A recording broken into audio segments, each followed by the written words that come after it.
ಪ್ರತಿಭಟನೆ ಮಾಡೋದು ಅವರ ಹಕ್ಕು. ಯಾರು ಪ್ರತಿಭಟನೆ ಮಾಡ್ತಾರೆ ಅದಕ್ಕೆ ಸಂವಿಧಾನಾತ್ಮಕವಾಗಿ ಪ್ರತಿಭಟನೆ ಮಾಡೋದಕ್ಕೆ ಅವಕಾಶ ಮಾಡಿಕೊಟ್ಟಿದ್ದಾರೆ. ಆದರೆ ಯಾವ ವಿಷಯದಲ್ಲಿ ಪ್ರತಿಭಟನೆ ಮಾಡ್ತಾರೆ, ಯಾಕೆ ಮಾಡ್ತಾರೆ, ಅದು ಭಾಳ ಮುಖ್ಯ. ಅದಕ್ಕಾಗಿ ಅದನ್ನು ನೋಡೋಣ, ಯಾವ ರೀತಿ ಅವರ ಅಜೆಂಡಾ ಏನಿದೆ ಅಂತ ಸ್ವಲ್ಪ ತಿಳ್ಕೊಂಡು ಆಮೇಲೆ ರಿಯಾಕ್ಟ್ ಮಾಡೋಣ. ಮುಸ್ಲಿಂ ಸಂಘಟನೆ ನಿನ್ನೆ ಕೂಡ ಒಂದು ಪ್ರೆಸ್ ಮೀಟ್ ಮಾಡಿದೆ. ಪ್ರೆಸ್ ಮೀಟಲ್ಲಿ ಸ್ಪಷ್ಟವಾಗಿ ಹೇಳ್ತಾರೆ, ಕಾಂಗ್ರೆಸ್ಗೆ ಮುಸ್ಲಿಮರ ಅಗತ್ಯ ಇದೆ ಹೊರತಾಗಿ ಮುಸ್ಲಿಮರಿಗೆ ಕಾಂಗ್ರೆಸ್ ಅಗತ್ಯ ಇಲ್ಲ ಅಂತ. ಈ ಮಟ್ಟಿಗೆ ಬರಬೇಕಾಯ್ತಾ ಅಂತ ಸಾಂಪ್ರದಾಯಿಕ ಮತ್ತು ಮುಸ್ಲಿಮರು ಕಾಂಗ್ರೆಸ್ಗೆ? ನೋಡಿ, ಅದನ್ನು ಕೆಲವರು ಡಿಸ್ಟರ್ಬ್ ಮಾಡೋದಕ್ಕೋಸ್ಕರ ಅದಕ್ಕೆ ಒಂದಿಷ್ಟು ತುಪ್ಪ ಸುರಿತಾರೆ. ಆದರೆ ಕಾಂಗ್ರೆಸ್ ಯಾವತ್ತೂ ಕೂಡ ಈ ದೇಶದ ಬಡವರಿಗೆ, ಅದು ದಲಿತರಿರ್ಬೋದು, ಹಿಂದುಳಿದವರು ಇರ್ಬೋದು, ಅಲ್ಪಸಂಖ್ಯಾತರಿರ್ಬೋದು, ಅವರನ್ನು ಸಮಾಜದ ಮುಖ್ಯವಾಹಿನಿಗೆ ತರಬೇಕು ಅನ್ನೋದೇ ಕಾಂಗ್ರೆಸ್ ಪಕ್ಷದ ಮುಖ್ಯವಾದಂಥ ಧ್ಯೇಯ. ನಮ್ಮ ಬದ್ಧತೆಯಲ್ಲಿ ಯಾವುದೇ ಬದಲಾವಣೆ ಇಲ್ಲ. ಕೆಲವು ಸಂದರ್ಭದಲ್ಲಿ ತಪ್ಪುಗಳು ಆಗಿದ್ದರೂ ಕೂಡ ಅದನ್ನು ಸರಿಪಡಿಸ್ಕೊಂಡು ಮುಂದಕ್ಕೆ ಹೋಗ್ತೇವೆ.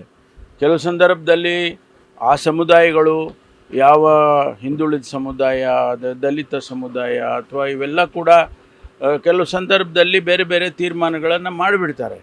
ಆ ಸಂದರ್ಭದಲ್ಲಿ ನಾವು ಕೂಡ ಅವ್ರ ಹತ್ರ ಹೋಗಿ ತಪ್ಪು ಆಗಿದ್ದರೆ ಸರಿಪಡಿಸೋಣ ಬನ್ನಿ ಅಂಥೇಳಿ ನಾವೆಲ್ಲ ಮಾತಾಡ್ತೇವೆ. ಈ ಸಂದರ್ಭದಲ್ಲಿ ಒಂದು ಅಸೆಂಬ್ಲಿ ಟಿಕೆಟಿಗೋಸ್ಕರ ಇಷ್ಟೊಂದು ದೊಡ್ಡ ತೀರ್ಮಾನವನ್ನು ಅವರು ಮಾಡಬಾರ್ದು, ನಾವು ಮಾಡಬಾರ್ದು. ಅದಕ್ಕೆ ನಾವು ಅವರ ಜೊತೆ ಮಾತಾಡ್ತೇವೆ.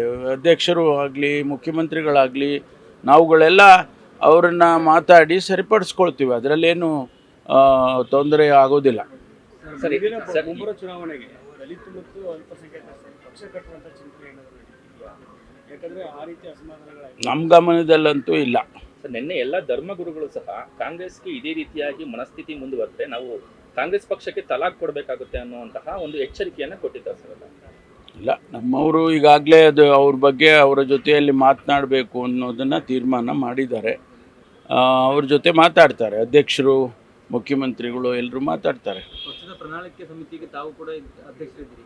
ಅಲ್ಲಿ ಅವ್ರು ಹೇಳ್ತಿರುವಂಥದ್ದು 4% ಮೀಸಲಾತಿ ನಮಗೆ ಮರು ಸ್ಥಾಪನೆ ಮಾಡ್ತೀವಿ ಅಂತ ಹೇಳಿದ್ರು. ಜೊತೆಗೆ ಬೇರೆ ಬೇರೆ ರೀತಿಯ ಬೇಡಿಕೆಗಳನ್ನೆಲ್ಲ ಕೊಟ್ಟಿದ್ರು. ಆದರೆ ಅದು ಯಾವುದನ್ನು ಕೂಡ 3 ವರ್ಷ ಆದರೂ ಈಡೇರಿಸಿಲ್ಲ ಅನ್ನುವಂಥದ್ದು. ಇಲ್ಲ, ಅವರ ಸಮಸ್ಯೆಗಳ ಬಗ್ಗೆ ಚರ್ಚೆ ಮಾಡೋದು ಒಂದು ಹಂತ. ಆದರೆ ಅವರ ತೀರ್ಮಾನಗಳು ಕಾಂಗ್ರೆಸ್ಸಿನ ವಿರುದ್ಧವಾಗಿ ತೀರ್ಮಾನಗಳಾಗಬಾರ್ದು ಅನ್ನೋದು ನಮ್ಮೆಲ್ಲರ ಇಚ್ಛೆ. ಅದಕ್ಕಾಗಿ ನಾವು ಅವ್ರ ಜೊತೆ ಮಾತಾಡ್ತೀವಿ. ಗೃಹ ಸಚಿವರು ಯಾವಾಗ ರಾಜೀನಾಮೆ ಕೊಡ್ತಾರೆ ಅಂತ ಬಿಜೆಪಿ ಪ್ರಶ್ನೆ ಮಾಡ್ತಿದೆ ಸರ್. FIR ಹಾಕೋದಕ್ಕೆ ಸೂಚನೆ ಕೊಟ್ಟಿದೆ ನ್ಯಾಯಾಲಯ ಅನ್ನುವಂಥ ವಿಚಾರನ ಪ್ರಸ್ತಾಪ ಮಾಡಿ. ಅವರು ಕಾಯ್ತಾ ಇದ್ದರೆ ಒಳ್ಳೆಯದು. ಸಂದರ್ಭ ಬಂದಾಗ ತೀರ್ಮಾನ ಮಾಡೋಣ. ಸರ್, ನಿನ್ನೆ CM ಸಿದ್ದರಾಮಯ್ಯ ಅವ್ರನ್ನ ಜ್ಞಾನಪ್ರಕಾಶ್ ಸ್ವಾಮೀಜಿಯವರು ಭೇಟಿಯಾಗಿ ಒಳ ಮೀಸಲಾತಿ ವಿಚಾರವಾಗಿ ಆದಷ್ಟು ಬೇಗ ತೀರ್ಮಾನಕ್ಕೆ ಬರಬೇಕು ಅನ್ನುವಂತಹ ಒತ್ತಾಯವನ್ನು ಮಾಡಿದ್ದಾರೆ. ಅಲ್ಲ, ಅದಕ್ಕಾಗೇನೆ ನಾಳೆ 24ನೇ ತಾರೀಕು ಒಂದು ಸ್ಪೆಷಲ್ ಕ್ಯಾಬಿನೆಟ್ ಕರೆದಿದ್ದಾರೆ. ಎಲ್ಲ ರೀತಿಯ ಚರ್ಚೆಗಳನ್ನು ಕೂಡ ಮಾಡಿ ಒಂದು ಅಂತಿಮ ತೀರ್ಮಾನಕ್ಕೆ ಬರುವ ಎಲ್ಲ ಸಾಧ್ಯತೆಗಳು ಕೂಡ ಇದೆ ಅಂತ ನನಗನ್ನಿಸುತ್ತೆ.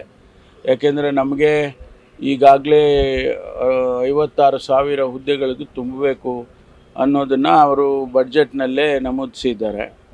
ಅದನ್ನು ಒಂದು ಕಡೆ ಮಾಡಲೇಬೇಕಾದಂಥ ಅನಿವಾರ್ಯತೆ ಇದೆ. ಆದಷ್ಟು ಬೇಗ ಈ ರಾಜ್ಯದ ಯುವಕರು ಅಪೇಕ್ಷೆ ಏನಿದೆ ಅಂತೇಳಿದರೆ ಅವರಿಗೆ ಸರ್ಕಾರದ ನೌಕರಿ ಸಿಗಬೇಕಲ್ಲ, ಆದಷ್ಟು ಬೇಗ ಮಾಡಿದರೆ ಒಳ್ಳೆಯದು ಅಂತೇಳಿ ಅವರ ಅಪೇಕ್ಷೆ ಇದೆ. ನಾವು ಕೂಡ ಅದೇ ದಾರಿಯಲ್ಲಿ ತೀರ್ಮಾನ ಬೇಗ ಆದರೆ ಎಲ್ಲ ನೋಟಿಫಿಕೇಷನ್ಸ್ ಮಾಡಿ ಬೇಗ ಎಲ್ಲ ಇಲಾಖೆಗಳಲ್ಲೂ ರಿಕ್ರೂಟ್ಮೆಂಟ್ ಮಾಡೋದಕ್ಕೆ ಕ್ರಮ ತಗೊಳ್ತೀವಿ. ಸರ್, ಈಗ ನಾಗಮೋಹನ್ ದಾಸ್ ಅವರ ವರದಿಯನ್ನು ತಿರಸ್ಕಾರ ಮಾಡಬೇಕು ಅನ್ನೋ ಒತ್ತಾಯ ಕೇಳಿ ಬರ್ತಾ ಇದೆ. ಯಾಕಂದರೆ ಉಪಜಾತಿಗಳಲ್ಲಿ 2 ಕಡೆ ಜಾತಿಗಳನ್ನು ಬೇರೆ ಸೇರಿಸಲಾಗಿದೆ, ಅವೈಜ್ಞಾನಿಕ ಆಗಿದೆ. ಒಂದು ಕಡೆ 17% ಮೀಸಲಾತಿಯನ್ನು ವಿಚಾರ ಇಟ್ಕೊಂಡು ಮಾಡಿರುವಂಥ ವರದಿ. ಸುಪ್ರೀಂ ಕೋರ್ಟ್ ಇರುವಾಗ 15%, 52% ಮೀರಬಾರ್ದು. ಇಲ್ಲ, ಅದೆಲ್ಲವನ್ನು ಕೂಡ ಭಾಳ ಜನ ಪರ ವಿರುದ್ಧ ಎಕ್ಸ್ಪ್ರೆಸ್ ಮಾಡಿದ್ದಾರೆ. ಭಾಳ ಜನ ಭಾಳ ಸಂಘಟನೆಗಳು ಮಾಡಿದ್ದಾವೆ. ಆಮೇಲೆ ಧರ್ಮಗುರುಗಳು ಮಾಡಿದ್ದಾರೆ. ಇದನ್ನೆಲ್ಲ ಚರ್ಚೆ ಮಾಡ್ತೀವಿ 24 ನಾಳೆ ಕ್ಯಾಬಿನೆಟ್, ಸ್ಪೆಷಲ್ ಕ್ಯಾಬಿನೆಟಲ್ಲಿ ಏನಾದರೂ ನಾಳೆ ತೀರ್ಮಾನ ಆಗುತ್ತೆ ಸರ್? ಆಗಬೇಕು ಅಂತೇಳಿ ನಾನು ಆಶಾವಾದಿಯಾಗಿದ್ದೇನೆ. ಆದರೆ ನಮ್ಮ ಸಮಸ್ಯೆಗಳು ಬಗೆಹರಿಯುತ್ತವೆ.